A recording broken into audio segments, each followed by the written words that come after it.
Welcome to What the Paper Said, in which I, Patrick Crozier, skim through the Times from 100 years ago, read some of the articles and comment on the ones I find interesting. In this episode, the week ending the 23rd of November 1924, American railways evade the clutches of the state. For now. Marie Stopes is monstrous. Will European allies ever pay their fair share? And what is a kulak? But first, some of the other items that have caught my attention this week.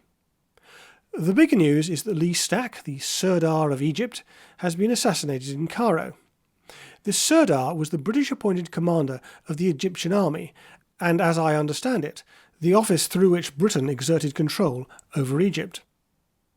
The Foreign Secretary, Austin Chamberlain, half-brother of Neville, has announced, to no one's great surprise, that the British government will not be ratifying the Anglo-Soviet Treaty.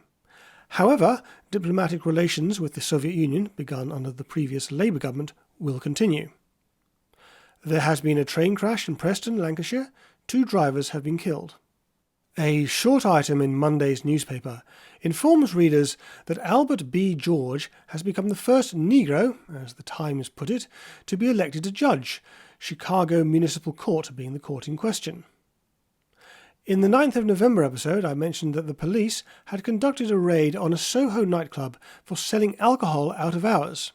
What I didn't mention is that the club was run by a Mrs. Kate Meyrick, as the Times knows her, Kate Meyrick, as history knows her, who was something of a legend in the Soho nightclub scene. This week, the raid has resulted in her imprisonment for 6 months in what is known as the Second Division. I think that means without hard labour. The electors of South Dublin have returned a Mr. Sean Lemass in a by-election. He will go on to become the Prime Minister of Ireland.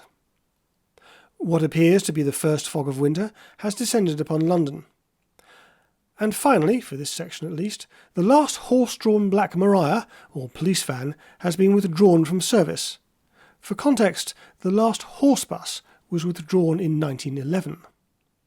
The recent general election was a disaster for the Liberal Party, leaving it with 40 seats. Former Prime Minister Herbert Asquith lost his seat, which means that David Lloyd George is the undisputed leader of the party.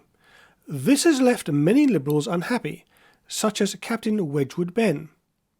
I desire to say plainly that I cannot acknowledge in any way, direct or indirect, Mr. Lloyd George as my leader in the House of Commons. This is hardly surprising, given that Lloyd George's decision to replace Asquith as Prime Minister with Conservative support in 1916 led to a damaging split. If the name Wedgewood Benn rings bells, that is probably because he was the father of Labour politician Anthony Wedgewood Benn, later Viscount Stansgate, and later Tony Benn. A report on the forthcoming German general election had this to say: "The fascists are losing ground rapidly. Their organisation is falling to pieces. Their party funds are exhausted, and their industrial backers are deserting them." Which is a huge relief. Heaven only knows what might have happened if they'd got into power. By the way, historians are often at pains to make a distinction between fascists and National Socialists, and as I understand it, there are differences. The Times, however, does not make that distinction. A report in Tuesday's edition reveals that all is not well in the Soviet countryside. The leaders, of the communists that is, are mobilising the dregs of the villages to counterbalance the restive kulaki, village chiefs, among whom the Soviet authorities now include all peasants who have preserved intact their couple of cows and cultivated a few acres and defend them against the attacks of communist envoys from towns.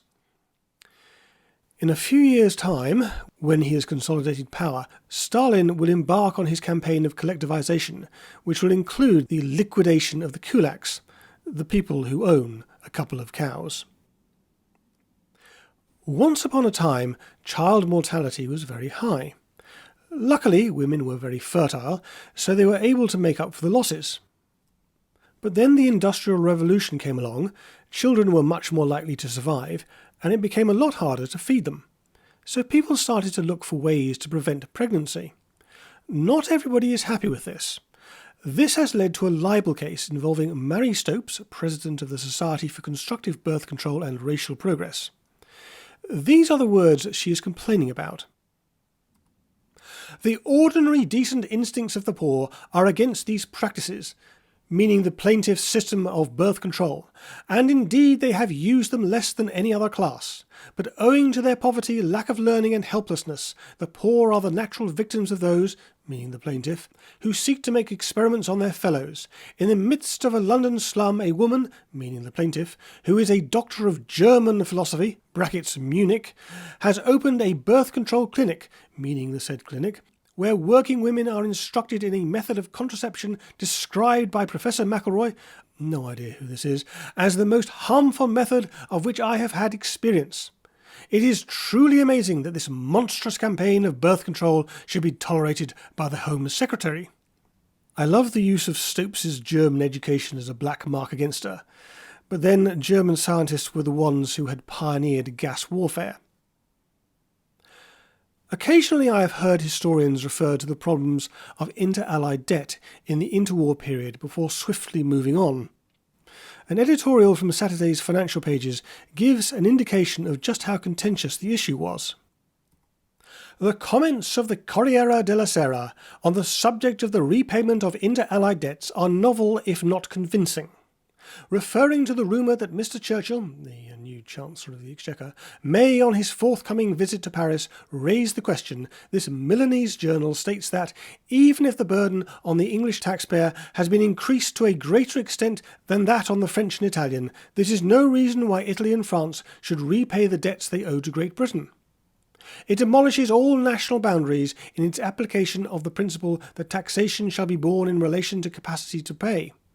It contends that the Italians are poor in relation to the British, as indeed they were, and that therefore the British should pay more in taxation than the Italians.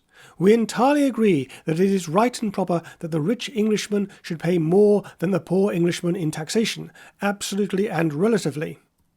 But to argue from this accepted principle of our national finance that the Englishman should pay the debts of the Italian is to misapprehend the spirit of the British philanthropy and to overestimate its capacity. Great Britain alone among the important allies is repaying her debt to the United States. In doing this we are really repaying what in effect was lent to the allies.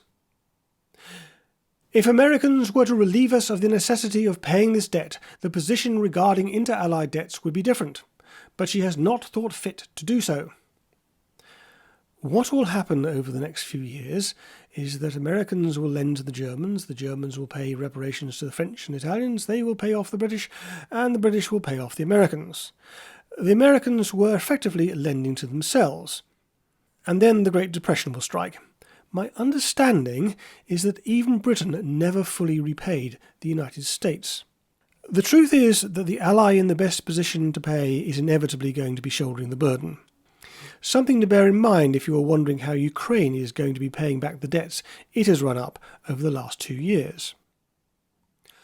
We often think of America as the land of unbridled free markets.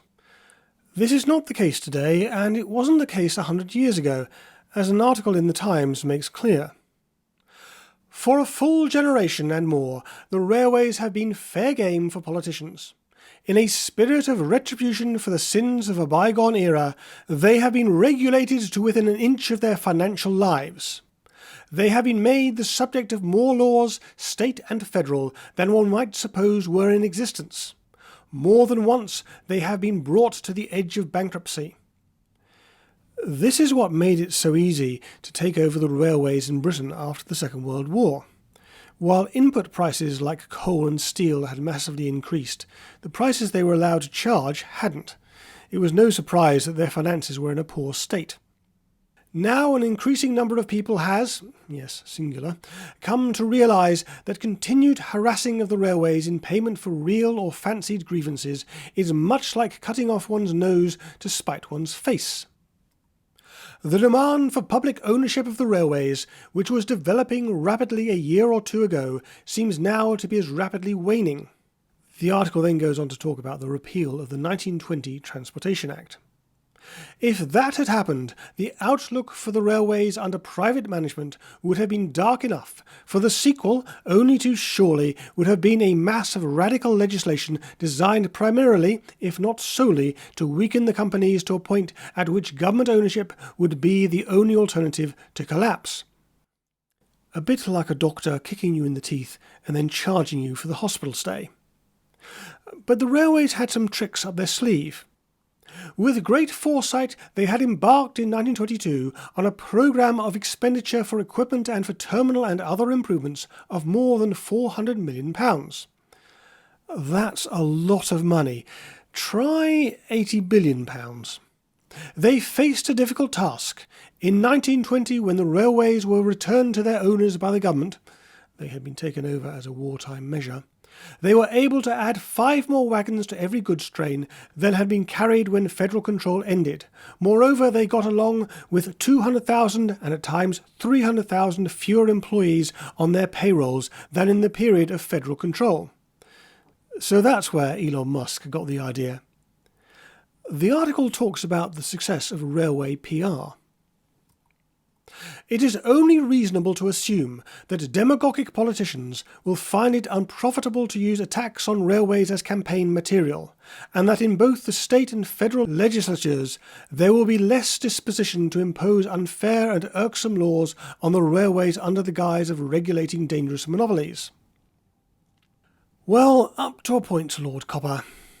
Looming over all of this, and something the article does not mention, is the Interstate Commerce Commission. This government body was already setting the rates that US railways could charge. This would make any number of railroad activities unprofitable. Now, US railways, as with railways anywhere, were always going to lose market share to the roads over the course of the 20th century. But restrictions like this made things even worse.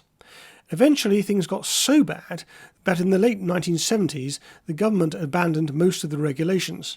US railways, by then almost exclusively freight railways, underwent something of a renaissance. Anyway, that's all for this week. I aim to have something up next week, but I promise nothing.